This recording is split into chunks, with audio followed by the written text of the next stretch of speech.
Ide evangelizar todos os povos. Quando ele diz que haja um só rebanho e um só pastor.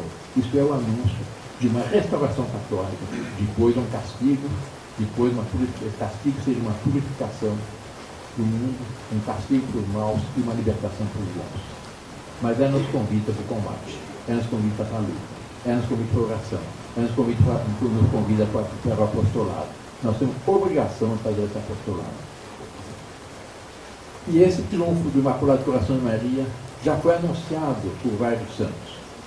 Eu tenho, se alguém quiser, eu posso lhes dar um conjunto de profecias desde a Idade Média, começando com Santa Idelgarda, que vai ser, segundo notícias que vieram de Roma, declarada doutora da Igreja proximamente, e que ela descreve, Santa Idelgarda, de uma forma impressionante os dias atuais. A impressão que ela tem é que ela estaria viva hoje em dia, descrevendo a tragédia do mundo atual. Mas fala depois de um castigo, de uma purificação e de uma restauração católica. Depois vem de São Luís Grande Montfort, a mesma coisa, de São Vicente Ferra, e até de santos mais recentes como Dom Orione, o Santo Orione, o São Maximiliano Kolbe e outros santos. O que é esse reino de Jesus por Maria? Já foi profetizado por São Luís Grande Montfort, quando ele diz: é tempo, grande Deus, de cumprir o que prometeste. Vossa divina lei é transgredida, vosso evangelho é abandonado, torrentes de iniquidade invadem toda a terra e arrastam até os vossos servos, a terra toda está desolada. E mais adiante ele continua: deixareis tudo assim o abandono, o justo Senhor, Deus das vinganças? Tornar-se afinal tudo como Sodoma e Gomorra? A gente pensa hoje em dia na questão da legalização do casamento homossexual pelo Supremo Tribunal Federal, que é uma verdadeira monstruosidade. Tornar-se a tudo, afinal, como Sodoma e Gomorra? Não cumpre que seja feita a vossa vontade, assim na terra como no céu, e que venha a nós o vosso reino? Não mostraste antecipadamente a alguns dos vossos amigos uma futura renovação de vossa igreja? De fato, isso é exatamente o que nós estamos assistindo. Ao mesmo tempo, se nós tivermos uma descrição dos dias atuais, nós podemos, na imagem, nós assistimos um ocaso sujo, poluído, caótico, criminoso, de uma era anticristã, de uma era que teve a pretensão, como eu disse no início, de organizar-se nas costas para Deus. Mas, ao mesmo tempo, no fundo desse ocaso, se vêem os primeiros clarões de uma renovação católica.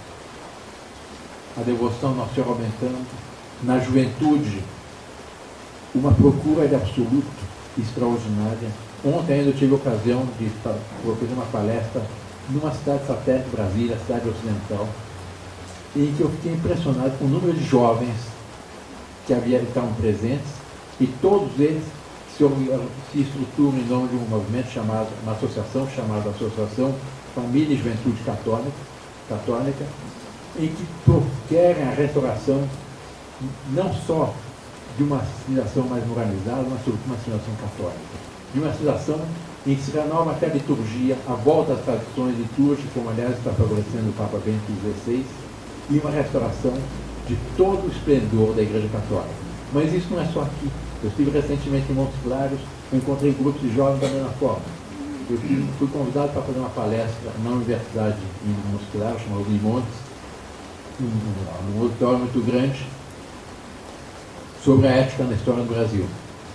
No fim da palestra, o auditório aplaudiu, e no fundo, evidentemente, como toda universidade, é um grupo de agitadores, e começaram a vaiar. Aí o auditório abafou as vaias com aplausos calorosos. E um grupo de rapazes e algumas moças me procuraram, dizendo: meu mestre, nós somos monarquistas, somos católicos, nós temos um movimento aqui, e nós queremos uma reunião com o Bertrand. E foi: tá bom, pois não, vem um hotel que eu estou hospedado a tal hora, assim que eu tenho livro, posso recebê-los. A mesma graça, o mesmo empenho na restauração católica, etc. A mesma coisa eu observei em Maringá. Em Toledo, por exemplo, há um grupo, uma associação Cristo Rei, que é uma associação extraordinária, militantes, católicos, mas católicos como devem ser, em que nessa cidade o Ministério, o secretário da Cultura do Estado começou a distribuir esses material de corrupção de menores, de infame, ao qual fiz referência. Eles fizeram uma campanha, saíram pelas ruas, mobilizar a cidade toda contra esse documento. E, resultado, conseguiram que a Câmara dos Vereadores da cidade votasse uma proibição de que esse documento entrasse no limite do município. Proibição por unanimidade, só votou um deputado contra, um vereador contra, o PT, evidentemente. O resto, todos votaram para que não entre esse documento. Existe hoje em dia uma sede de verdade, um potencial para a verdade que não havia algum tempo atrás. Daí a nossa imensa responsabilidade nesses dias atuais, porque nós estamos hoje numa crise, mas existe na humanidade um sentimento um pouco como o filho pródigo da parábola do Evangelho. Saiu da casa paterna, abandonou a virtude, pediu a sua parte a fortuna. Algum tempo depois, estava reduzindo a miséria, comendo as bolas a todos os corpos. E nesse momento veio a saudade da casa paterna.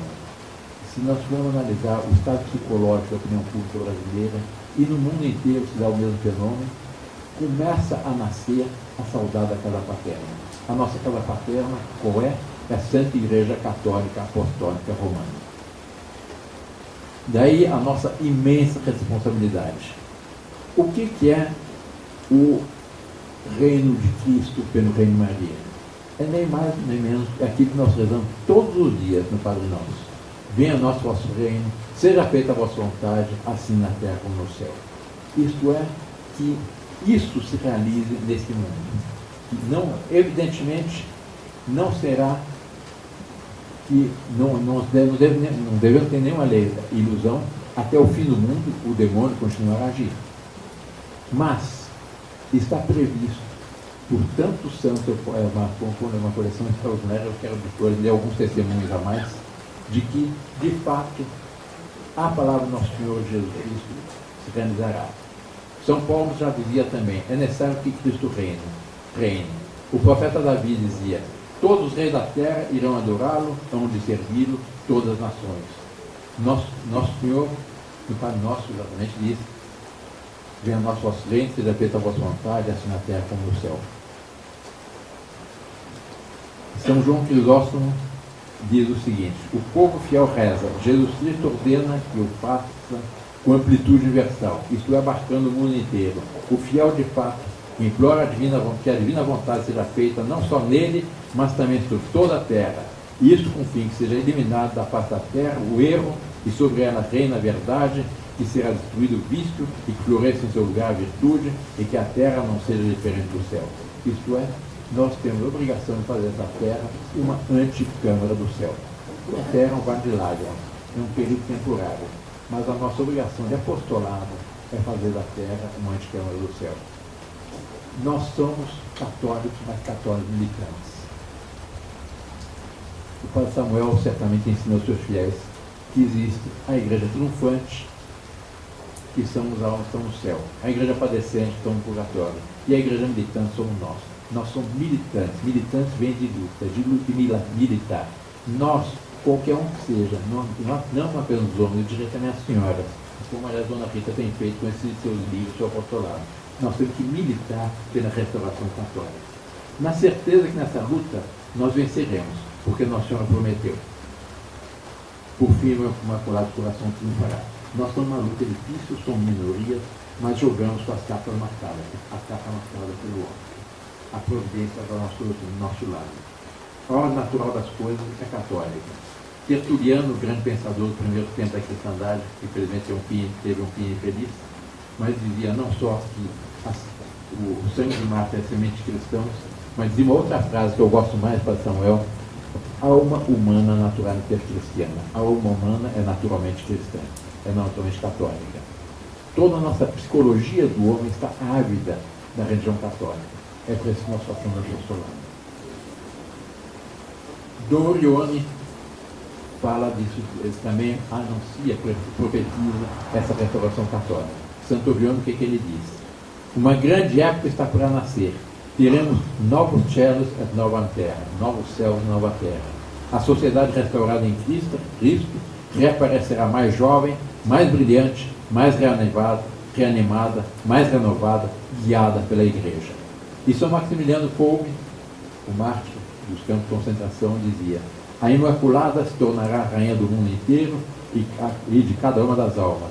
A humanidade se aproximará o mais possível que se possa nessa terra da felicidade, de uma antecipação daquela felicidade para a qual cada um de nós tende já naturalmente, quer dizer, daquela felicidade sem limites em Deus e no paraíso. De fato, a felicidade só se encontra em Deus no paraíso. E nesta terra, o caminho da felicidade é o caminho da cruz. Ao sublime paradoxo que nós só encontramos a felicidade na cruz do nosso Senhor Jesus Cristo. O que seria esse Reino de Maria? Seria, evidentemente, a plenitude da santidade na Igreja. Isto é, o que vários santos previam, e São Luís de Montfort bradava por isso, a renovação do clero. Que era um clero verdadeiramente santo, um clero ardoroso.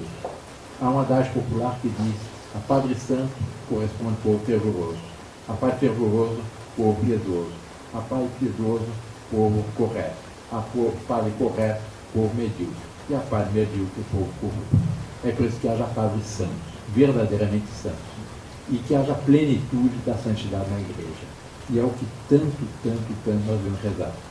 Para que haja, em consequência disso, a plenitude da influência da Igreja sobre a sociedade temporal. Isto é, que a Igreja verdadeiramente seja a guia, não só das almas do caminho do céu, mas também, de acordo com todos os documentos da sociologia católica, da tradição católica, seja a plenitude da influência sobre a sociedade temporal.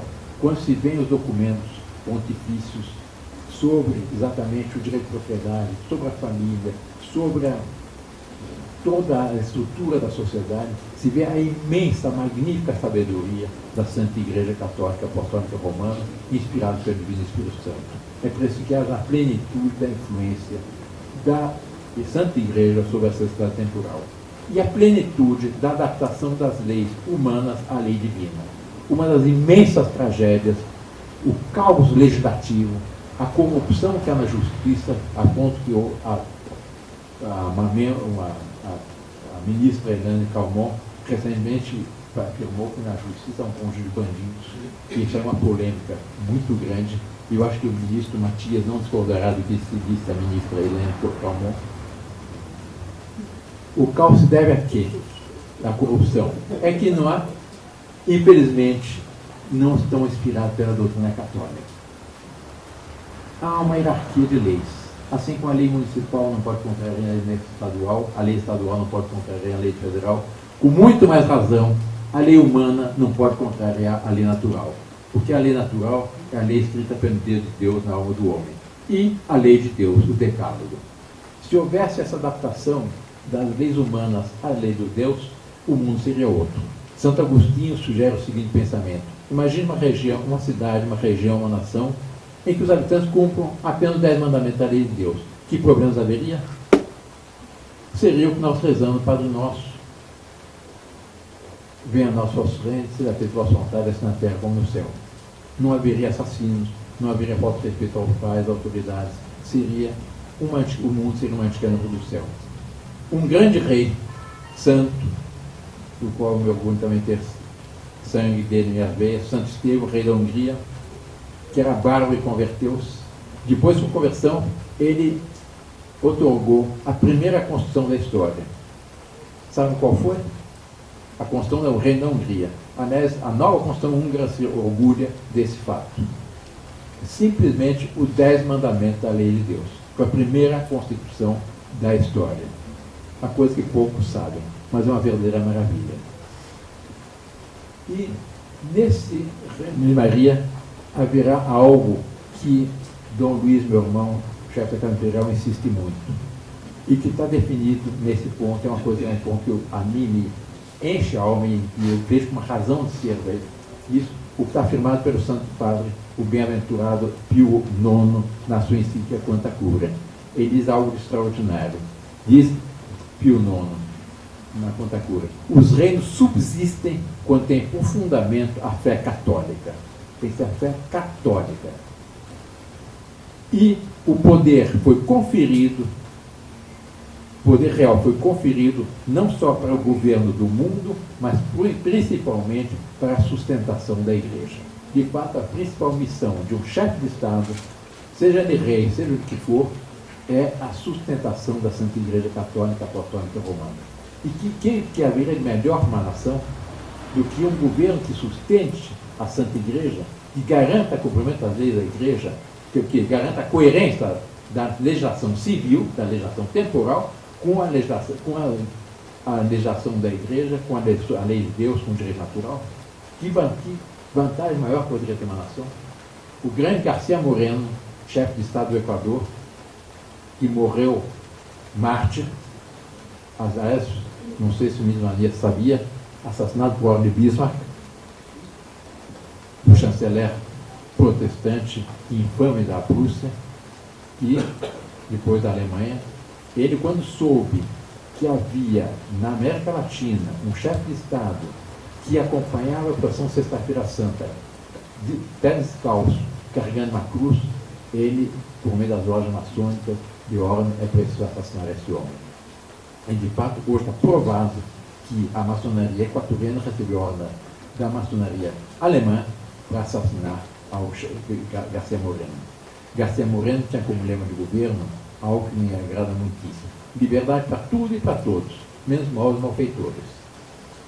Isto é, cumpra-se a lei de Deus e toda a liberdade.